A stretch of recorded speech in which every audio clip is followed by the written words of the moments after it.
வணக்கம். நான் லாவண்யா. குஸ்லி ஃபேமிலிக்கு அனைவரையும் வரவேற்கிறேன். எப்படி இருந்துச்சு பரப்புரை? நெல்லை டு தூத்துக்குடி சும்மா அதிருது இல்ல? நெல்லையில தலைவர் அவருடைய ஸ்பீச் சும்மா அந்த மாதிரி இருந்துச்சு. ஒவ்வொரு குடும்பத்திலயும் எனக்கு ஓட்டு இருக்கு அப்படின்னு சொல்லியிருந்தாரு ஒரு பாயிண்ட். அந்த ஒவ்வொரு ஃபேமிலி, ஒவ்வொரு குடும்பம்ன்றது டிஎம்கே, ஏடிஎம்கே, என்டிகே எல்லா குடும்பங்களையும் சேர்த்து தான் அவர் சொன்னது. அந்த குடும்பங்கள் எல்லாத்துலயுமே கண்டிப்பா மினிமம் ஒரு ஓட்டு இருக்குன்னு. ஃபார் எக்ஸாம்பிள் நான் சொல்றேன். இப்ப டிஎம்கே எடுத்துக்கிட்டீங்கன்னா அந்த சிபிஐல ஆல்ரெடி அந்த சண்முகம்ன்றவர் சொல்லியிருந்தாரு. நம்ம கூட இருக்கவங்கள அவங்க பேரம் கேக்குறாராமா, தாத்தா விசில் சின்னத்துக்கு தான் ஓட்டு போடணும், அதை தாண்டி நீங்க எதுக்குமே போடக்கூடாது அப்படின்னு அதை சிபிஐ சண்முகம் அவர்கள் வெளிப்படையா ஒரு ஸ்டேஜ்ல ஓபன் பண்ணியிருந்தாரு.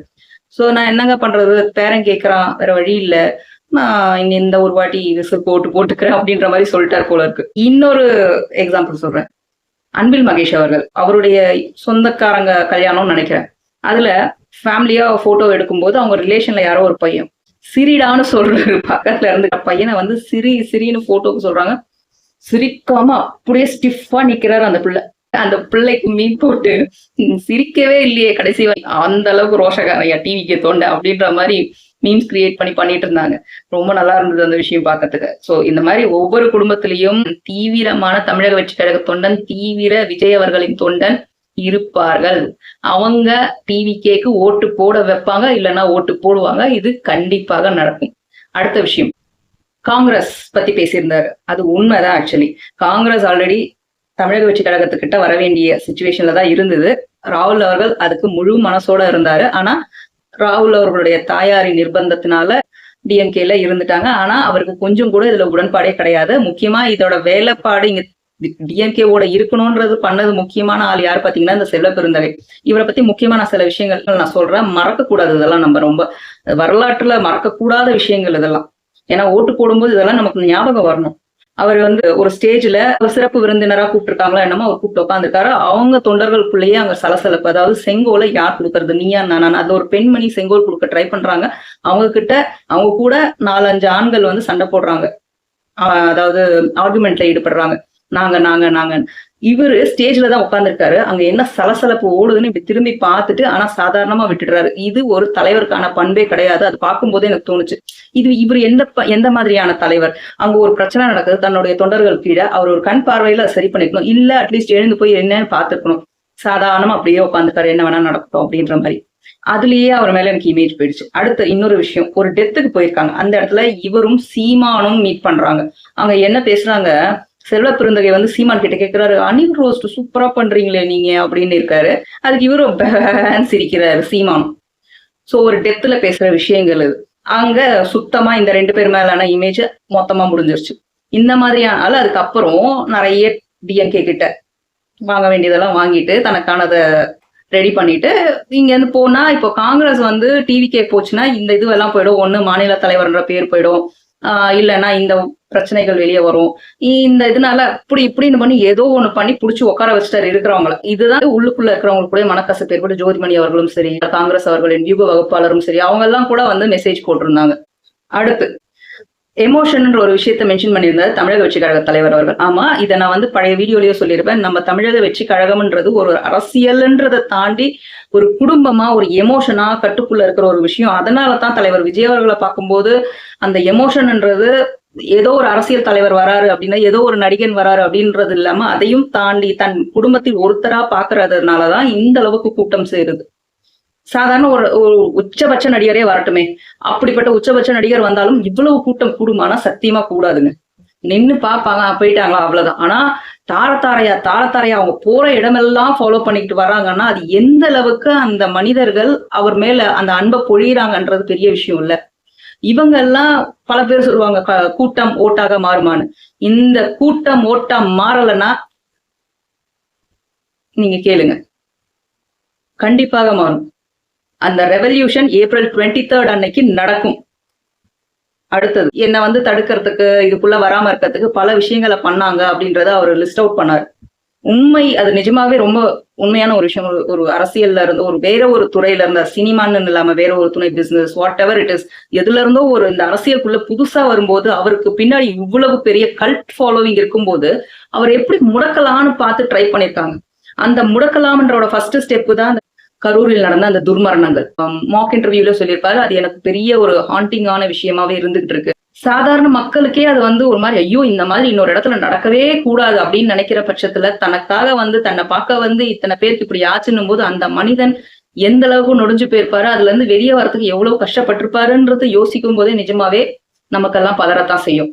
அடுத்து பாத்தீங்கன்னா ஜனநாயகன் படத்தை முடக்குறாங்கன்றத சொல்ல ஆரம்பிச்சுட்டாரு தலைவர் அவர்கள்.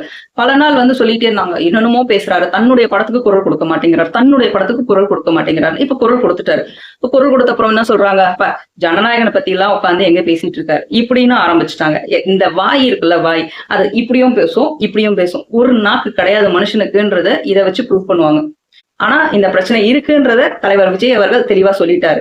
இப்போ சில பேர் என்ன சொல்றாங்கன்னா, அந்த வாடகை வாய்கள் என்ன பண்ணுவாங்க, காசை வாங்கிட்டு அப்போ வந்து இவங்கதான் வேணும்னே முடக்கி வச்சுட்டு இவங்க மேல பழிய போட்டுட்டு இருக்காங்கன்னு நான் ஒண்ணு கேட்கிறேன். எனக்கு இது ரொம்ப நாளா இருக்கிற சந்தேகம் தான். இப்போ திமுகவே இருக்குதுன்னு வச்சுக்கோங்க.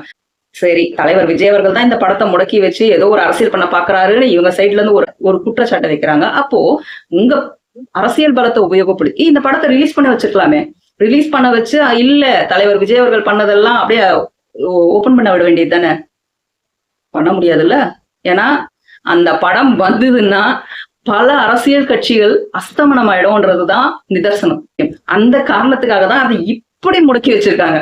அடுத்த விஷயம் எஸ்ஓபி சொன்னாரு, எல்லாருக்குமே அந்த விஷயத்தை பத்தி நல்லாவே தெரியும். 4வது அவர் சொன்ன விஷயம், தன்னை சுற்றி இருக்கவங்களை வச்சு கடந்த ஒரு 30 நாட்களா எப்போ எலெக்ஷன் வருதுன்னு தெரியும் போது இதை வச்சு பிரச்சனை பண்றதுன்னு அவரு ஜென்ரலா ஒரு ஸ்டேட்மெண்ட் சொன்னாரு. ஆனா இதை வச்சு பெரிய டிபேட் நடத்திட்டு இருக்காங்க. குடும்ப பிரச்சனையை சொல்றாரா, மனைவியை பற்றி சொல்றாரா, அது இதுன்னு பேசிட்டு இருக்காங்க. இப்போ எனக்கு இன்னொரு கேள்வி வர்றது என்ன அப்படின்னா, அவர் இன்னொரு வார்த்தையும் சொன்னாரு, எனக்கு மக்களோட பணத்துல ஒரு பைசா எனக்கு தேவையில்லை, நான் வாங்கவும் மாட்டேன், எடுத்துக்கவும் மாட்டேன், ஏன்னா நான் நிறைய பணத்தை பார்த்துட்டு வந்தாச்சு. அது உண்மையான விஷயம். தலைவர் விஜய் அவர்களும் நான் சொல்லல, எவன் ஒருவன் தன்னை சுத்தி அவ்வளவு பணத்தை பார்த்துடுறானோ அவனுக்கு அப்புறம் அந்த பணம் மேல ஆசை வராதுங்க. அதான் உண்மை. ஏன்னா பணத்தை பார்த்து அந்த குடும்பங்கள் வந்து திரும்பி பணத்து பக்கம் ஓட மாட்டாங்க. அப்ப நிம்மதியான வாழ்க்கை இருந்தா போதும்னு நினைப்பாங்க. பணத்தை பார்க்காத குடும்பங்கள் தான் பணம் பணம் பணம் ஓட ஆரம்பிச்சு அதை சேர்க்க ரொம்ப ஓடுவாங்க. ஆனா அதெல்லாம் பார்த்து முடிச்சுட்டு வந்தவங்களுக்கு போதும்டா சாமி, இது இருந்தா போதும், நாங்க நிம்மதியா வாழறோம்னு நினைப்பாங்க. அதுதான் ஒரு எல்லாத்தையும் பார்த்த ஒரு பக்குவப்பட்ட மனிதனோட நிலைமையா இருக்கும். இததான் தலைவர் விஜய் அவர்களும் சொல்றாரு. இது வந்து ஈஸியா கனெக்ட் பண்ணிக்க முடியுது, அதனாலதான் இவ்வளவு எக்ஸ்பிளைன் பண்றேன். சோ இவர் வந்து காசுக்காக தான் இதெல்லாம் பண்றாரு, காசுக்காக தான் இவ்வளவு வெயிட் பண்றாரு, காசுக்காக தான் அரசியலுக்குள்ள வர்றாரு. ஒரு மனுஷன் சொல்லியிருக்காரு. அந்த மனுஷன் என்ன பேசியிருக்காரு அப்படின்னா, ஜேம்ஸ் வசந்தன்ன்றவருக்கு என்ன சொல்லி வச்சிருக்காரு, அவருக்கு அங்க வர்றது கம்மி தான், இங்க வந்தா பல 1000 கோடி சம்பாதிக்கலாம், அதனாலதான் அரசியலுக்குள்ள வர்றாரு. அனுபவம் பேசுதுன்னு நான் நினைக்கிறேன். நீங்க பார்த்த அரசியல் தலைவர்கள் பல 1000 கோடி வசூல் பண்றதுக்காக சம்பாதிக்கிறதுக்காக வந்திருக்கலாம். ஆனா தலைவர் விஜய் அவர்கள் அந்த மாதிரி தலைவரா வரல. அவருடைய தலைமை பண்பே வேற, அவர் வந்த நோக்கமும் வேற. உங்களுக்கு பணம் தான் நோக்கம்னா நீங்க பணத்து பின்னாடி ஓடுங்க. அவருக்கு அது நோக்கம் கிடையாது. அவருக்கு மக்கள் மட்டும்தான் நோக்கம். நல்ல வாழ்க்கையை கொடுக்கணும், மக்களுக்கு நல்ல அரசியலை கொடுக்கணும். இதுதான் தலைவர் விஜய் அவர்களுடைய நோக்கம். எவன்லாம் அந்த பணத்து பின்னாடி ஓடுறானோ அவனுக்கு மட்டும்தான் இந்த பணம் பணம் பணம் பணம். இந்த வாடகை வாய்களா இருந்தாலும் சரி, இதுங்கெல்லாம் காசுக்கு மாரடிக்கிற கும்பல். காசுன்னாதான் வாயை பழக்கம் சொல்லுவாங்க, பணம்னா பிணமும் வாய் பிளக்கும்னு. அந்த மாதிரி காசுக்கு வாய் பழக்கிற பிணங்கள் இவங்கெல்லாம். இந்த அரசியல் களத்தை வந்து நேஷனல் லெவல்ல வாட்ச் பண்ணிட்டு இருக்காங்க. சாதாரணமா அந்த கர வேஷ்டி கட்டிக்கிட்டு மக்களே, அன்பார்ந்த மக்களே, தாய்மார்களேன்னு சொன்ன காலத்தை தாண்டி இப்போ ஃப்ரெண்டா ஒரு ஒரு தலைவனை வந்து நேஷனல் லெவல்ல எல்லாம் உட்காந்து ஈச் அண்ட் எவ்ரிடே என்னைக்கெல்லாம் லைவ் வருதோ அன்னைக்கெல்லாம் எல்லா டிவிலையும் ட்ரெண்டிங்ல போயிட்டு இருக்கு தலைவர் விஜய் அவர்களுடைய அந்த லைவா இருந்தாலும் சரி, பரப்புரையா இருந்தாலும் சரி, ரோட் ஷோவா இருந்தாலும் சரி, எதுவா இருந்தாலும் சரி, அவர் பண்ற சின்ன சின்ன மூமெண்ட்ஸ் எல்லாமே வந்து கியூட்டா அப்படியே நிமிஷத்துக்கு ட்ரெண்ட் பண்ணிட்டு இருக்காங்க. அது நாட் ஓன்லி நம்மளுடைய சேனல்ஸ் மட்டும், தமிழ் சேனல்ஸ் மட்டும் இல்ல, தமிழ், தெலுங்கு, ஹிந்தி, நீங்க எங்க வேணா எடுங்க, எல்லாத்துலயுமே ட்ரெண்ட் செம்மையா பறந்துகிட்டு இருக்கு. காரணம் என்னன்னா அவருடைய சின்ன சின்ன கெஸ்டர்ஸ், சாதாரணமா அவர் பண்ற விஷயங்கள் அவ்வளவு ட்ரெண்ட் ஆகுதுன்னா தலைவர் தானே இவர் இதை பண்றாரு. என்னடா தலைவர் இளநீர் வாங்கி குடிக்கிறாரு, என்னடா தலைவர் குழந்தைய வாங்கி தோல்ல போட்டுக்கிறாரு, என்னடா தலைவர் உட்காந்து வைப் பண்ணிட்டு இருக்காரு மியூசிக். சோ இதெல்லாம் வந்து மக்களுக்கு புதுசா இருக்கு. இதெல்லாம் பாக்குறது வந்து இப்ப இருக்கிற ஊடகத்துல இருக்கிற பல பேருக்கு புதுசா இருக்கு. மக்கள் இதை என்ஜாய் பண்றாங்க. மக்கள் தண்ணில் ஒருவன் வந்துட்டு இருக்கான் அப்படின்னு பாத்துட்டு இருக்காங்க. இன்னும் இதை வந்து தலைவர் விஜய் அவர்கள் சந்தோஷமா பார்த்தாலும் அதையும் தாண்டி இவர் எதிர்பார்த்த விஷயம் எப்படின்னா, ஒவ்வொரு வீட்டுக்கும் போகணும், நடந்து போகணும், அவங்க வீட்டுல உட்காந்து சாப்பிடணும், அவங்க கூட இந்த ஜாலியா உட்காந்து பேசணும், அவங்க பிரச்சனைகளை கேட்கணும், அதை தீர்த்து வைக்கணும். அப்படியே அந்த அளவுக்கு ஆசைப்பட்டவர் தான் தலைவர் விஜய் அவர்கள். ஆனா அந்த அளவுக்கு போக முடியல. நீங்க பார்க்கதான் செய்யறீங்க, வேன்ல வந்தாலே இவ்வளவு கூட்டம். அடுத்து பாத்தீங்கன்னா அந்த ரோட் ஷோல எல்லாம் ஒரு இடத்துல நிஜமாவே கண்ணு கலங்கிட்டாரு தலைவர் விஜய் அவர்கள். அவ்வளவு கூட்டத்தை பார்த்ததுமே அந்த தூத்துக்குடியில அவரெல்லாம் அந்த எமோஷனை தாங்கிக்க முடியல, பர்ஸ்ட் ஆக ஆரம்பிச்சாரு. பட் கண்ட்ரோல் பண்ணிக்கிட்டு அந்த கண்ணுல இருந்து தண்ணி வெளியே வராம கண்ட்ரோல் பண்ணிட்டாரு அந்த இடத்துல மட்டும். நிஜமாவே ரொம்ப எமோஷனலான பர்சன் அரசியலுக்குள்ள வராருன்னும் போது நிச்சயமா அவர் மக்களுக்கான அந்த வழிகளை உணர்ற மனுஷனா தலைவனா இருப்பாருன்றதுல துளியளவு கூட சந்தேகமே கிடையாது. அடுத்து இன்ட்ரெஸ்டிங்கான விஷயம் என்னன்னு பாத்தீங்கன்னா பி.டி. செல்வகுமார். யாரு ஒருத்தர் இங்க இருந்து தலைவர் விஜய் அவர்கள் கிட்ட இருந்து போயிட்டு தலைவர் விஜய் அவர்களை கழுவி ஊத்தினாரோ அவர் அங்கிருந்து திருப்பி டிஎன்கேல இருந்து வெளியே வந்து நான் ஏமாற்றப்பட்டேன், நான் முதுகில் குத்தப்பட்டேன், நான் அதாகப்பட்டேன் இதாகப்பட்டேன்னு வீடியோ போடுறாரு. தேவையாது. முதல்ல ஒண்ணு தெரிஞ்சுக்கணும், ஒரு இடத்துல இருந்து இன்னொரு இடத்துக்கு தாவரவன் முதல்ல உண்மையானவனா இருக்கணும். அவங்க கிட்ட உண்மை இல்லைன்னா அவன் எந்த இடத்துலயுமே நிலையா இருக்க முடியாது. அடுத்த ஒருத்தர் யாரு பாத்தீங்கன்னா மீசை ராஜேந்திரன். அவரும் அந்த தேமுதிகக்கு அவ்வளவு விசுவாசமா இருந்தாரு. விஜய் அவர்கள் அவ்வளவு திட்டி பேசினார். அவரும் வெளியே வந்துட்டார். கேட்டா அங்க வந்து ஒரு சமுதாயத்தை மட்டும்தான் எலெக்ட் பண்றாங்க, மத்தவங்களை எல்லாம் ஒதுக்குறாங்க அப்படின்ற மாதிரி ஒரு குற்றச்சாட்டை வச்சிருக்காரு. இன்னொரு இன்ட்ரெஸ்டிங்கான விஷயம், தலைவர் விஜய் அவர்கள் போட்ட போர்டுல தேர்தல் தலைமைச் செயலர் வந்து மாற்றப்பட்டார். வேற யாரும் இல்ல, முருகானந்தம் ஐஏஎஸ்ன்றவர். என்னடா தலைமைச் செயலரையே மாற்றப்படணும்னு யோசிக்கிறீங்களா? அவர் வேற யாரும் இல்லைங்க, முதலமைச்சர் ஸ்டாலின் ஐயாவோட செக்ரட்டரி, சீஃப் செக்ரட்டரியா இருக்கிறார். சோ இவரு தலைமை செயலரா இருந்தா என்ன நடக்கும்? ஸ்டாலின் ஐயாவுக்கு எதிராக நீங்க பரப்புரையா முடியவே முடியாது அப்படின்னு சொல்லுவாங்கல்ல. அதனால மாத்திட்டாங்க. கம்ப்ளைண்ட் போச்சு, செக் பண்ணாங்க, மாத்திட்டாங்க.